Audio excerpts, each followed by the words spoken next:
Aileen started off as a prostitute, generally at a young age, and this became a natural habit to her.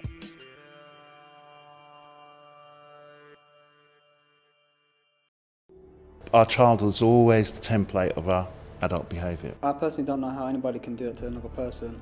You have to be mentally not, you have to be lost to do that. It's quite dramatic, very dark, very dark. When you have a childhood as disturbed as hers, it must affect you later on.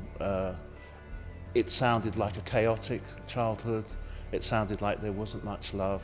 The film actually starts with her saying she's kind of looking for love like Marilyn Monroe, and she's going to find it any way she can. So a childhood must have been a very important factor in all this. Taking a life is the biggest decision you can make, and I just don't know if any of us are qualified to make that decision. I couldn't believe that had actually happened to someone and someone would actually do that. The possibility is she could have gone on killing for a long time. We don't like to admit it, but even in death, even in murder, class and money still matters. If she'd just gone on killing hobos and sort of sad people who've not got much of a history, she might have gone on forever. But once you kill a policeman, that could be seen as high status, you're going to pay for it.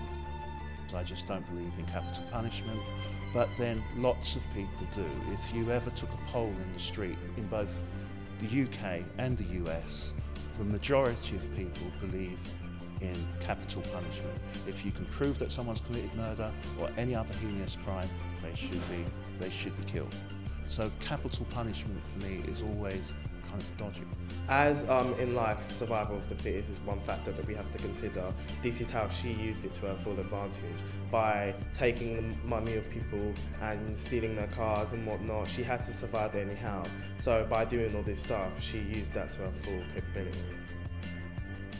I think that her execution was, in a sense, fair, because she's killed a number of people, which is not fair. You can't like dictate who lives and who dies.